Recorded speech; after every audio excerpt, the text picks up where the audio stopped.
Apologize for being late. Couple things to deal with just from an administrative side, nothing big. News and notes, I guess, to open up. Ben Dew, unfortunately, is out for the season. Tore some ligaments in his toe, and we'll have surgery here, I believe, Wednesday or Thursday. It's a shame. Senior leader on our team and at a position that, quite frankly, is probably our least deep or thinnest position, which is the offensive line. Definitely a major blow to that unit or group, but I would think that they will certainly find a way to respond as they have all off season and certainly during this season. And credit to Ben. The injury occurred, I believe, in the first quarter, and he played the entire game on it. Got some anti-inflammatory shot in it and continued to play the entire game. And obviously we rushed for however many yards we rushed for and beat Louisville the way that we did. Injury news, Hayden Daniels should be back this week, which will add some depth to the tight end position. A little bit different guy than certainly Tyler McCluskey. Doesn't have quite the maybe strength on the line of scrimmage that Tyler does, but is from his background playing receiver is a little bit more athletic and maybe can add some things in the throw game. From a team standpoint, the off week came at a great time, in my opinion, from having the absolutely grueling, mentally and physically taxing training camp that we had, and then going right into the season. And then week 2, boom, you're on the road in front of 55,000 people playing a very, very, very physical ACC opponent in Louisville. It was, I think, very much needed for our guys to take a deep breath. We practiced Tuesday, Wednesday, and Thursday of last week. And we gave them, from a physical standpoint, we gave them Friday, Saturday, and Sunday off. So we'll get back at it today out on the field, and hopefully we'll be a lot more fresh and have a little bit of bounce in our step.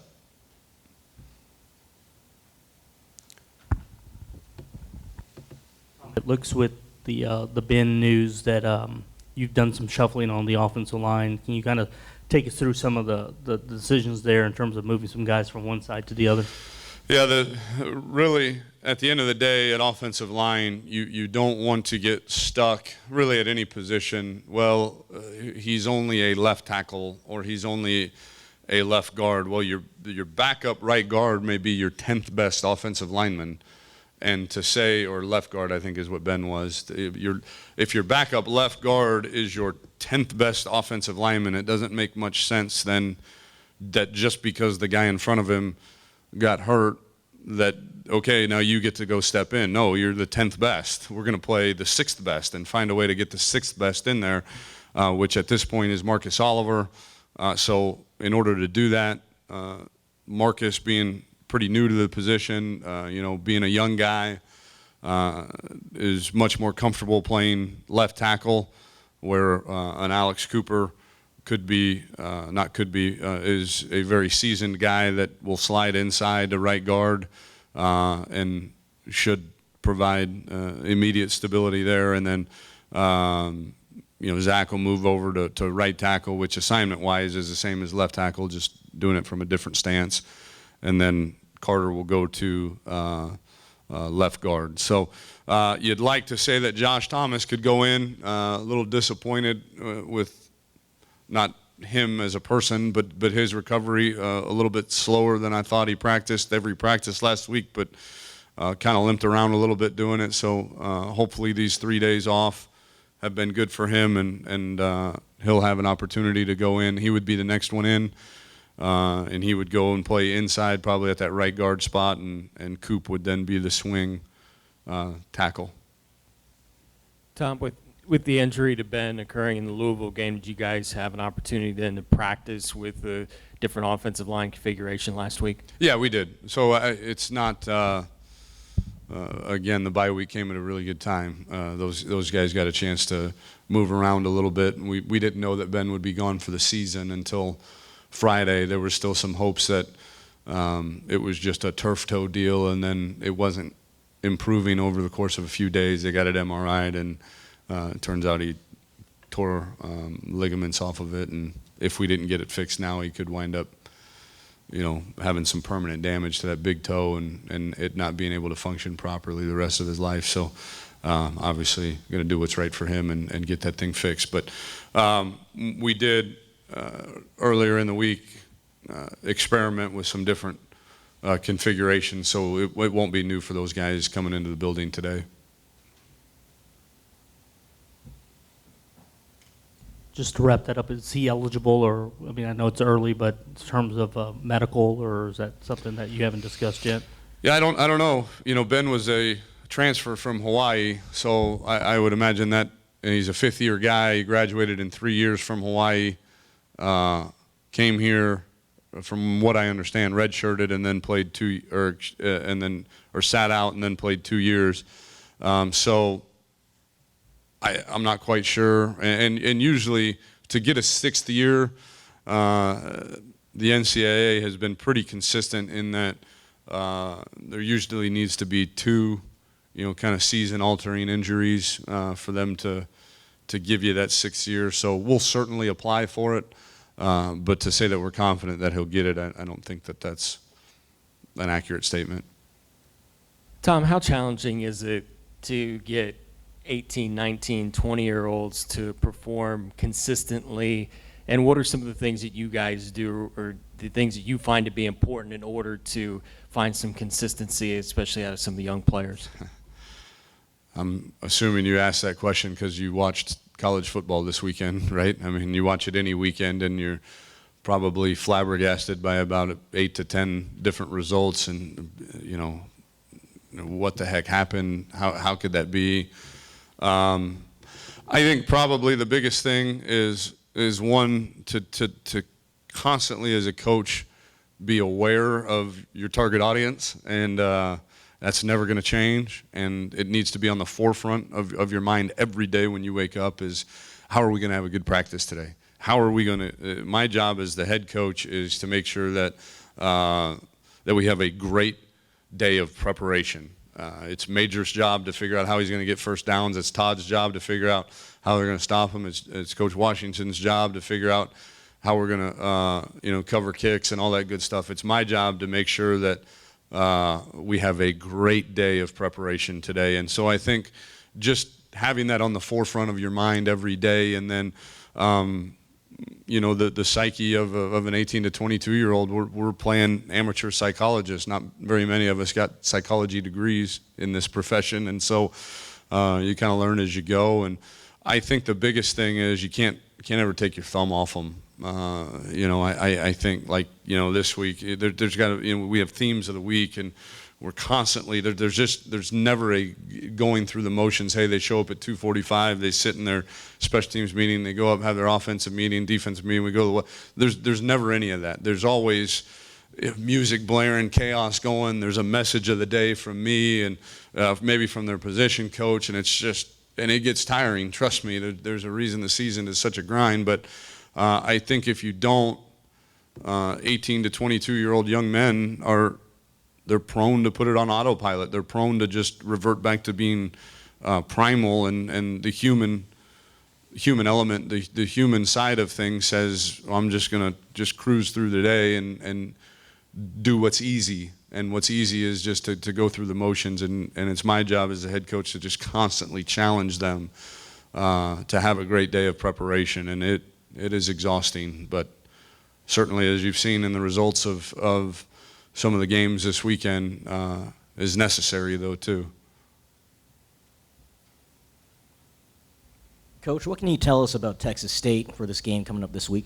I mean, obviously their head coach is well known. Yeah, obviously any team coached by Dennis Francione is going to be very well disciplined, very sound in what they do, both offensively and defensively, and special teams, and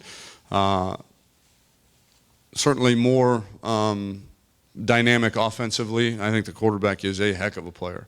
I mean, heck of a player, can throw it, can run it.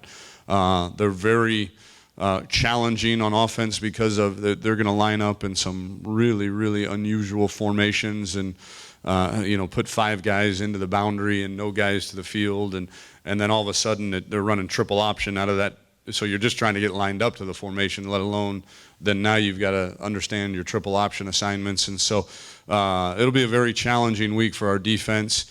And I think their defense is coached by a great coordinator in Coach Thompson, but obviously has struggled a bit this past week against Southern Miss. And I think trying to find an identity, I think they're bouncing around from a 3-man front to a 4-man front to, hey, do we just sit back and play base and play very sound and gap sound and go be great tacklers, or do we try to blitz and create havoc? And so there's an element of maybe, it can be confusing for our offensive coaches too. Hey, what are we going to see every snap? There are some teams when you know exactly where they're going to be on defense, they're just going to do it. Their philosophy is we're going to do it better than you do it. Where this team is not that case. It's not that case right now, at least, where they're everywhere. And so that's going to be a challenge for our offensive staff, is to make sure that we have a hat for a hat, so to speak, in the run and the pass game, because we can't afford negative yardage plays, and a lot of times you turn guys loose and that's what happens. I thought you were going to come see me Friday night, by the way. I thought you were going to come see me Friday night. Yeah, I was wondering what game you were at, because I had some different cameras, different high school games and stuff. So it turns out that we didn't have a camera crew at the game. Well, We're trying. well, whatever. Sounded like a bunch of dates of mine back before I got married. Oh, well, I thought. Basically, you don't like me, Chen, is what you're saying, right? I can take rejection, bro. I'm good. Have an opportunity to get out on the road Friday night. What were some of your impressions, takeaways, watching some of the high school games? It was great for me. It was the first time I'd been out since January. The head coaches don't get to go out recruiting in the spring. So I think I hit 7 or 8 high schools. It was a jam-packed day. Hit 7 high schools, just kind of said hello to the coaches during the day, because really at this point, you're showing up on game day, or with a lot of them, it's the day before the game. They played on Saturday, but we're not allowed to have in-person contact with the players. So really, you're just saying hello to the coach and how's Johnny doing? Johnny's doing great. Tell Johnny we said hello. Tell Johnny we'll see him at his game tonight. And then it's, how's your team doing? Catch me up. How's your wife doing? How's your kids? I know all these guys from 15 years ago, and so it's good to see them in person. But it was nice to get out, and Coach Niver took me around. I got a nice number 2 with cheese from Whataburger, which was awesome. I hadn't had one of those in a while. And then got a chance to see my son play the first half of his football game Friday night in the Southwest Football League, which publicly I would like to put a proclamation out there for the Southwest Football League not to play Friday night 8-year-old football games. I think any family with a kid in high school and a kid that's 8 years old and they got to decide whether they're going to go see little Johnny play his 8-year-old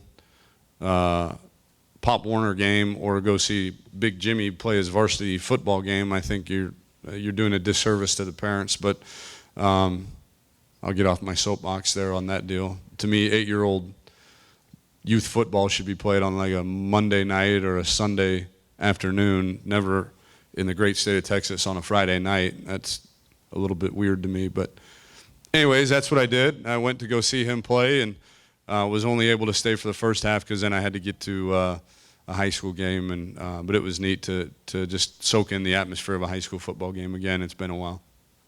Did you ride into the high school game with a big limousine and make a big grand entrance? No, it was a helicopter, just like Sumlin. But no, it was my own vehicle, paid for parking, the whole nine. Yeah, it was fine. I prefer to be a bit anonymous. Has the atmosphere changed since No, no, and it was neat. Again, this is the first time in a long time I've been to a Texas high school football game, and it was a homecoming where I was at, and it was quite a production. 28-minute halftime. I forgot how long high school halftimes can be. Those try your patience at times. I wonder what those coaches are doing. I mean, do they give their kids protein shakes at halftime or something? I mean, just to keep them occupied. But it was good. The stadium was packed, and it was a really neat atmosphere. When you go out, I mean, the eyeball test really, look at a kid, it's not, when you see him on tape, it's not the same as seeing him in person. Is that the same way? Yeah, I think that's very accurate. Obviously, in today's day and age, the video is so readily available that much of our evaluation is done off of video in terms of athletic ability, change of direction. I think quarterback is the one position where you never want to make a decision based solely off video. You've got to go see them throw the ball live and in person and see the ball come off their hands. But even at those other positions, I think when you go in person, you're really going to kind of verify what the video, either verify or nullify what the opinions you've already formed based on what you've seen from the video. And if you like the video, now it's, okay, is he really 6'2"? Is he really 210 pounds? Is he really as fast and as shifty in person as what we thought he was on film? And so I think that's where all the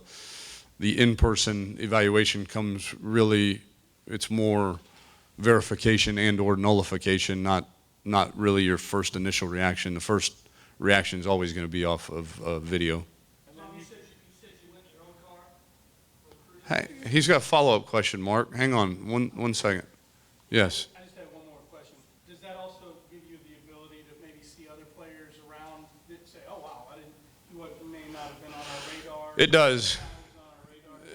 Yeah, whenever you're at a game live, you have the ability to, you're right, say, oh my gosh, who is this guy? And then, hey, Craig, who is this guy? Or Coach Niver, who is this guy? And then, well, Coach, he's a junior and he's on our radar. Or, yeah, he's a senior, having a great senior year. We probably need to take a look at him. So the short answer to your question is yes, it does allow you that opportunity to allow some guys that maybe weren't on your radar to creep back into your radar. Mark? You ready for me? Yeah, I'm ready, bud. You said you went in your own car? I did. You said you want to be anonymous. I do. That's the word you used for your Yeah. Only double check. Yes. Why? I like it. Oh. You know what, though? I will tell you this, Mark, just to pump our tires a little bit here at the University of Houston. It's a little harder now to be anonymous. I could have walked through the Galleria Mall in a Speedos in January, and probably nobody would have known who I was. And now I go to a high school football game, and there's people that come up and shake my hand and congratulate us and tell us they're rooting for us. And so that's a credit to our marketing staff. That's a credit to our coaching staff. That's a credit to really kind of where we want the direction of this program to go. And I'm not saying I want the notoriety. I certainly don't. I like to kick back and drink a Diet Coke and watch a high school game and enjoy it. But to know that I can't walk through the Galleria in a Speedo without being recognized is also a little bit encouraging. Quite a visual out of it. It's friggin' awesome is what it is. Dad bod, right? 2015, Dad bod, it's here to stay. Last week, I think you brought up the fact that you went over a program like Louisville helps in terms of recruiting. Did you hear any feedback from that when you were out on the road? Folks Yeah, there was a lot of congratulations, and not just for kind of where we were in the season, but kind of the legitimizing of kind of the first 9 months of our preparation and the message that we were sending out there from Cullen Boulevard, and so it was very, very well received by the high school coaches and by the fans that I came in contact with. Good? Oh, no, we're not. No, but I got our EQ guy is going to have a ball and a glove out there at practice for me today, so I can warm up a little bit, because I'm literally, I mean, we're going to be cutting it close tonight, brother. It's going to be get off the practice field, hop in the car, and show up at Minute Maid, and then run out there, throw the first pitch, and then I'm coming right back here to watch tape with the staff. Or it's not tape anymore. Watch digital video with the staff.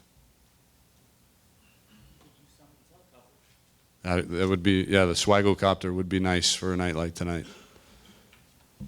Good. Thank you.